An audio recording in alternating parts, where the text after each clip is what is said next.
Hey guys. So we're going to be switching up, talking about getting shit done or not getting shit done. So 29,000 hours.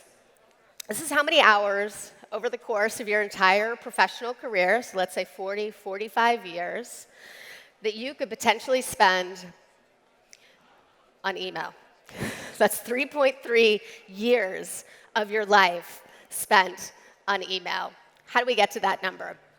The average person now receives about 200 emails a day, spends about 2.5 hours a day on email, and about 30% of their total work week processing email. And that's on the low end for some people. Now, is that time well spent? These numbers come from a recent Harvard Business Review article that looked at how managers spend time on email. And what they found that they spent about 50% of their time on emails that should not have even been sent to them, or emails that they really didn't even need to respond to. So basically, most managers are spending about half their time on emails that have nothing to do with what they actually need to accomplish. 37,000 hours. This is how many hours over the course of your career you could potentially spend in meetings. It's 4.2 years of your life in meetings. How do we get to that number? The average executive spends about 2 full days a week in meetings, and most organizations' employees spend about 15% of their collective time in meetings. Is that time spent well?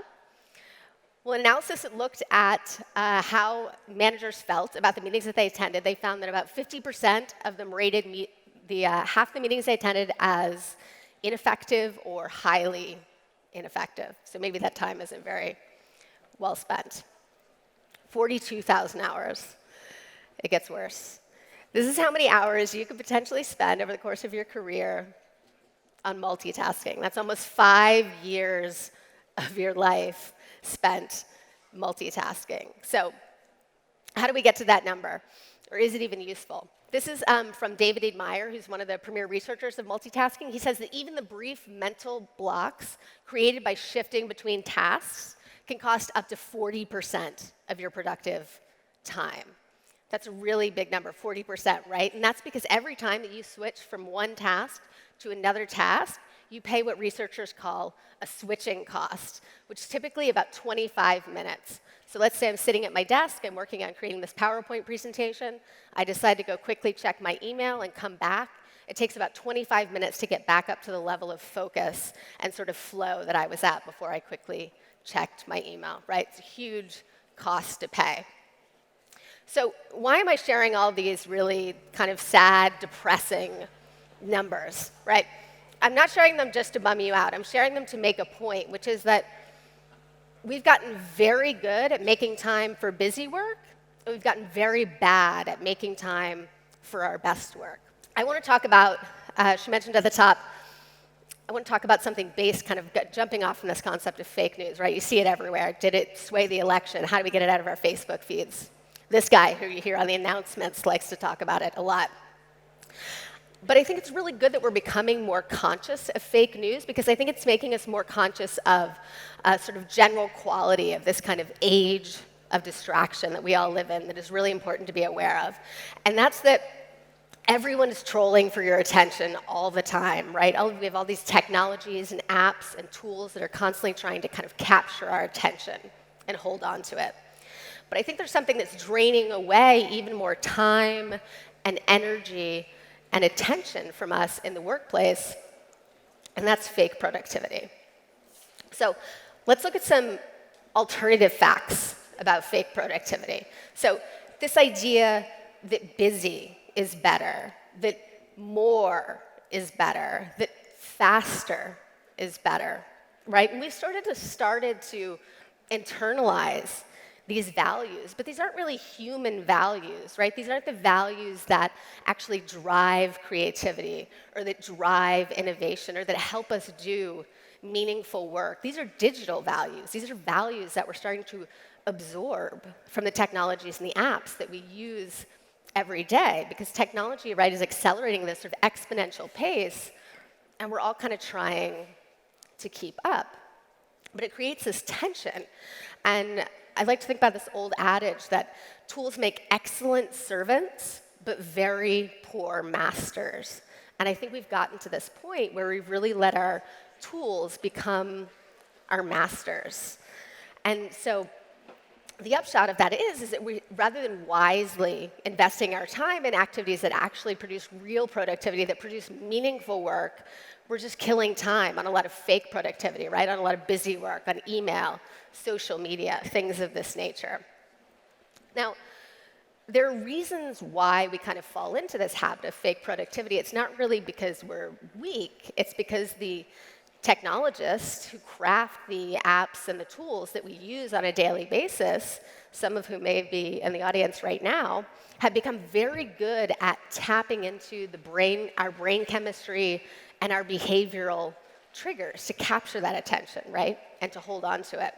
So I want to talk to you guys about kind of 3 psychological concepts today that really fuel this kind of addiction to fake productivity that we have, and then talk about some ways that we can counteract that pull. So hopefully we can shift our focus back onto spending more time doing work that actually feels meaningful to us. So first concept is this idea of random rewards, which really explains why we love checking email so much, why we love checking our social media feeds. And the best way to understand this is just think about your email, which is essentially like a slot machine. So most of the time, you go to check your email, right? You pull the lever, and you kind of lose, right? You get an email from your boss that asks you to do something you don't really feel like doing. Or you get an email from an angry customer or an angry client, and they're complaining about something maybe you don't want to deal with, right? Something sort of annoying. Every once in a while, though, you pull that lever, and you win. You get something great, right? You get an email from a long-lost friend, or you get an invitation to speak at a conference that's flattering, right? And so it's all of those random rewards that are mixed in with all that junk, that are mixed in with all of those annoying requests that we find so addictive. They actually activate this sort of primal seeking mechanism in our brains that makes us kind of want to keep checking our email again and again and again, maybe when we even have better things to do. Now, the problem is, of course, email isn't the only random rewards machine that we interact with on a daily basis, right? Slack is a random rewards machine. Twitter is a random rewards machine. Facebook, and the list goes on. They're all around us. And if we're trying to push back, we don't want to give all of our attention to these random rewards machines. I think we have to start asking a new question, which is, do we want random rewards, or do we want real rewards? So a couple of ways that we can start to think about shifting our focus from random rewards back onto real rewards. It's literally a very simple act of sitting down, making sure, maybe every 3 months, mapping out what your near-term goals are. What are the 2 or just 3 projects that are really going to move the needle on your career, that are really going to move the needle on your business? And don't just think about them in your mind. Write them down. Paste them on the wall. This is my home office, in your line of sight. So I write down my goals, write down the deadline, write down the key action steps to get there. Because the way that random rewards work is they kind of get you when you're aimless, right? When you're not really clear on what you actually want to be accomplishing, that allure of random rewards is much stronger. So you want to get really clear on what are those big picture goals, what are the things that are going to help you move the needle, and kind of keep them top of mind all the time. That's on a macro level. On a micro level, it's a tiny act. Most of you in the audience probably make a daily to-do list, shifting that activity to doing it the night before. So rather than, right, most of us wake up in the morning, maybe you roll over in bed, you grab your phone, you check your messages, right? You get something urgent, you start putting out that fire.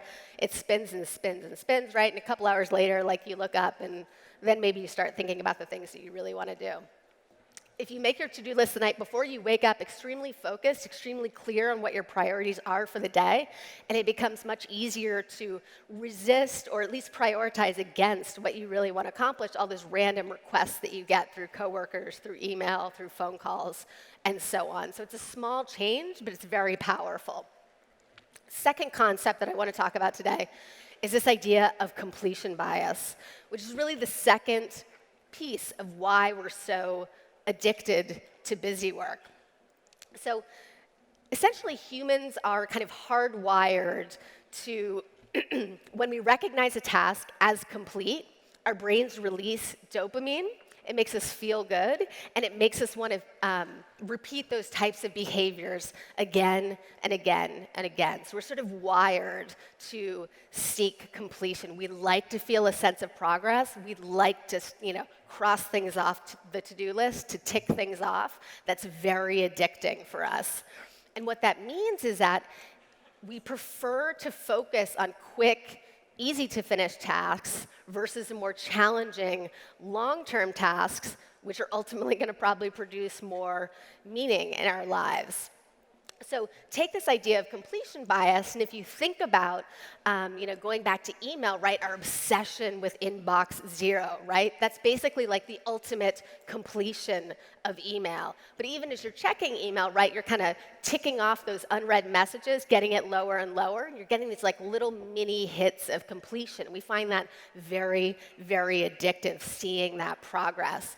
And guess what? The technologists who make the apps and tools we use know that, and that's why we're surrounded by progress bars, because they feed into that completion bar. They feed into that completion bias, right? They keep you kind of locked in when you're watching the status of your download, or they pull you through a survey by making it seem as easy as kind of steps 1, 2, 3, right? The problem comes when we're working on those longer-term projects, right? The ones that are ultimately going to lead to the most impact in our business or lead to the most impact in our lives. Those things don't have a progress bar built in, right? So when you're like developing a new iPhone app, or you're writing a novel, or you're writing a film, or you're just trying to iterate your business model to raise funding, right? There's no built-in progress bar for these activities, and they unfold over long periods of time, weeks or months or even years. And so it can become very easy to lose sight of our progress during these longer-term projects, the ones that are ultimately going to provide more meaning. So how can we kind of shift that focus so we're not just, feeling that progress in these kind of short-term busy work type of activities? A couple of ideas. I think the sort of main idea is to think about how we can make progress hacks that make our sort of long-term meaningful work as addictive as that busy work, as addictive as that sort of fake productivity. So first idea, think about something, figure out what a metric is that's meaningful to you, that's tied into those projects that you really want to move forward. So I'm an author, so words written per day is a meaningful metric for me. If you're a software developer, lines of code written per day could be a meaningful metric, or maybe lines of code removed. If you're a salesperson, it could be sales calls made per day. And then again, actually track that number. So right under my goals in my home office, I have this kind of progress tracker where I write down my daily words written per day, as well as other kind of small wins, key things that I accomplished that help me move towards those big picture goals that are right above there in my line of sight. Second idea is figuring out how to make progress visible in a physical way to keep yourself motivated, to keep yourself engaged. If you think about it, the way that we work these days, most of our work is kind of happening inside this computer, right, inside this kind of box of tricks, and that tends to hide progress from us, right? So when you're like iterating in Photoshop, or you're even just, writing a draft in Microsoft Word, we tend to kind of cut and paste and just sort of paste over our iterations as we go along, or even if you save versions, they're kind of tucked away in a folder out of sight, out of mind. So figuring out how you can make that progress visible again, whether it's printing out drafts and keeping them on your desktop, or whether it's displaying all of your different iterations of prototypes on a table in your studio, or whether it's printing out all of the different iterations you've done in a wireframe, tacking them up on the wall. Again, like figuring out ways to make progress visible so that you can feel that sense of motivation. This is my new book, Unsubscribe, which some of these concepts come from. But before I got to this finished product, I had to go through all these drafts, my coworker, Sadie, and I stacked them up on my desk, right, as a sort of testament to my progress. And when I was struggling, I could kind of look at that and be like, okay, you've been here before, you got through it last time, you'll get through it again. So thinking about how you can make progress visible, very powerful. Third and final concept that I want to talk to you guys about is this idea of the rule of reciprocation. So why we get stuck doing reactive work, why we kind of love to let other people dictate what we do with our day. The kind of basic idea of reciprocation is we're all trained as humans from birth in all cultures around the world to return a positive action with another positive action. So examples of that, walking down the street, someone says hello to you, you feel like you should say hello back. Someone gives you a birthday gift, you feel like when their birthday comes around, you should give them a birthday gift. Someone writes you a thoughtful email, you feel obligated to reply. Maybe you feel a little guilty if you can't get back to them. So this guy, Philip Kuntz, did a really interesting test of the rule of reciprocation back in 1974. This was the dark ages before the internet, and he wanted to get in touch with some strangers, so he looked them up in the phone book. And he looked up 600 perfect strangers, and he wrote down their addresses, and he crafted this sort of handmade holiday card that had a picture of him and his family, this handwritten personal note, and he mailed them off to 600 perfect strangers, and he wanted to see, would they reciprocate? Would they write back to him?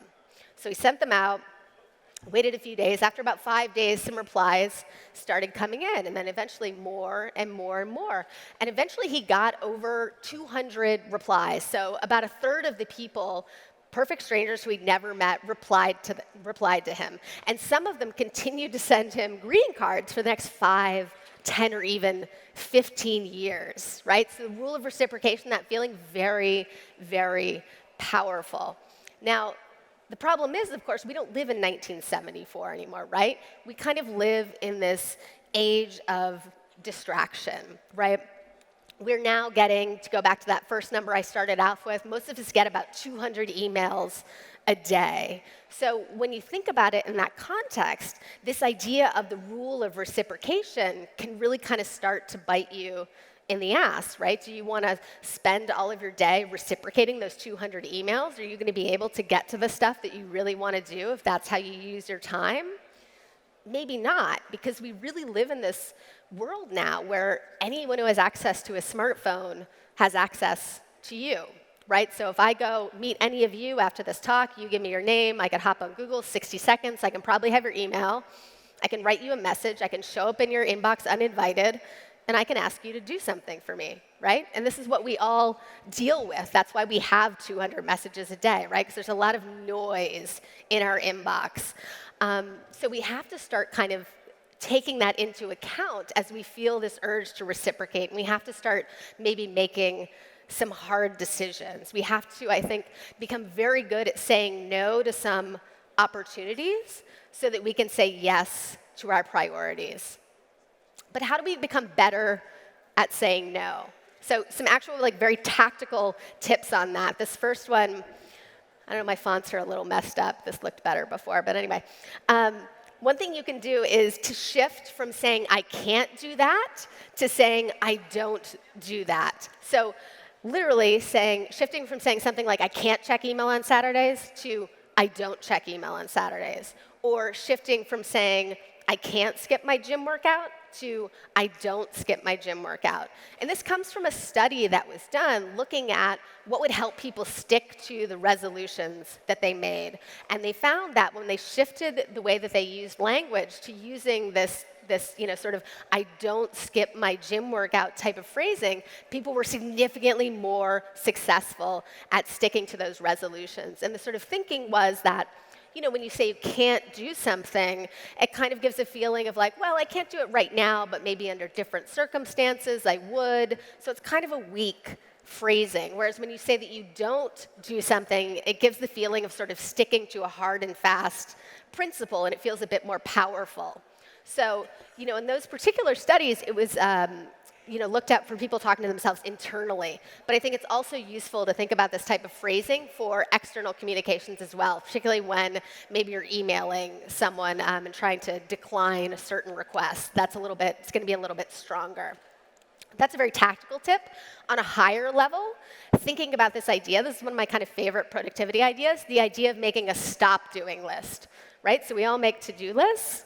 A stop doing list is this kind of counterintuitive idea that I got from Jim Collins, who's a best-selling business author. He wrote Good to Great, Built to Last, a number of wonderful books. And the idea is you don't do this on a daily basis. Maybe you do it every 6 months, maybe just once a year. as you kind of sit down, you think about, okay, what are a handful of things that are really a huge drag on my productivity, a really huge drag on my attention? And then think about, make a list of those things. Again, keep them kind of in your line of sight and see if you can kind of start to peel those activities away and see if you can produce, kind of really increase your productivity. So I recently wrote a blog post about this. Some of the things that I don't do: I don't schedule meetings in the morning. I don't treat emails from people I don't know as urgent. I don't read the news during the workday. And so, if you guys take away just kind of one idea from this talk, I want it to be that in this age of distraction that we live in, where we're kind of all over busy, we're all over scheduled, we're all overwhelmed, productivity is really about what you don't do, right? Because if we don't become very good at starting to peel away these distractions, if we don't start to become very good at saying no, if we don't start to become very good at kind of treating our attention like the precious resource that it really is, this is what our lives are going to look like, right? I don't think any of us want this. I really like this Thoreau quotation. I think kind of puts it all in perspective. The price of anything is the amount of life that you exchange for it, right? So how much life do you want to exchange to get to inbox 0? How much life do you want to spend in mindless status update meetings? How much life do you want to waste trying to multitask, right? These are the types of hard questions that I think we all have to start asking ourselves, because at the end of the day, when it comes to doing the work that really drives creativity and meaning in our daily lives, you can't fake it. Thank you.